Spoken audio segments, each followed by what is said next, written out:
All right, so then Dostoevsky, which I probably will murder that name a few dozen times. So him, who came up with kind of this nomenclature that we kind of refer to of if everything is permissible if God does not exist, right. and man is consequently abandoned.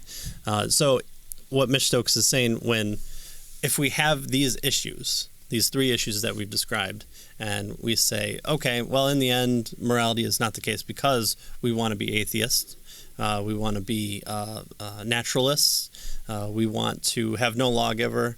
All these things were to happen. Dostoevsky says if all those things were true, then what Dostoevsky says is God is dead. We can do whatever we want. Right. Mitch Stokes kind of says, well, hold on just a second. Right. While that might be the claim, we need to kind of take a step back and says, does that follow? Does that follow from what we just described? Right. In fact, not only we can, but we will do all of these mean and evil and wicked things. Right, if right. God is Yeah. dead. That leads inevitably then to doing all of these things, all of these wrong, bad, things. We're entirely free with no God. Yeah.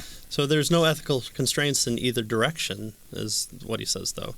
In fact, that's what Christopher Hitchens expressed in the concern that atheists are free if they so choose to become nihilists, sadists, slapsists of their own accord. Some theories of the Superman derive from atheism, and a person who thought that heaven and hell were empty could conclude that he was free to do exactly as he wished. The fear that this might be the outcome, well expressed by Dostoevsky, underlies many people's reluctance to abandon religious dogma. So he even says people adhere to religion because it grounds the sense of what we all want. Is we understand, we kind of understand if we give up a universal lawgiver that we kind of have this idea anything is permissible at this time. Yeah, so the issue here then, if God doesn't exist, then we will do all of these bad things, right?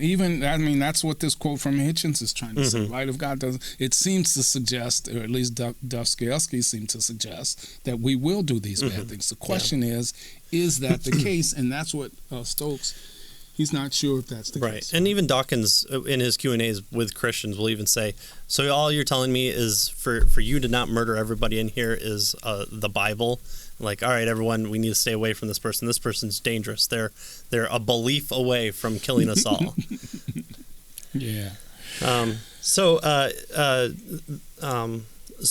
brings up Sartre and says that his response to conclude that intellectual honesty requires that we admit the incoherence of the Enlightenment project and live authentically, realizing the absurdity in attempts to justify morality. As we'll see, I disagree with naturalism requires that atheists muster their resolve to live authentically, nor does naturalism require the atheists behave like beasts. But this is only because a purely naturalistic world would require nothing of us whatsoever. Right. So should we do this? Should we not do this? Whatever. In an atheistic world, there is no should. Right. There's no should, and it's there's just no all actions. There's no should not. There's no ought. There's no ought not. Yeah. You can do whatever you'd like, for whatever reason. There's nothing that says you should or shouldn't do. Right. So should you murder? If you want to, but you don't have to. In fact, is it even murder? It's just killing. Yes. Right. Should you kill? Well, we do it all the time. We kill ants. We kill cows. Lions will kill other lions to protect their food source and their children. So we should do the same. Yeah, there is no should or should not. If there is really what he's trying to get at with regard to this issue, right? So it would be wrong of us to say that that atheists behave badly because they are atheists. I would say that if you're accusing Christians of doing the same thing, then we actually have the ability to point to a source and say, are you living consistently within that standard? Yeah.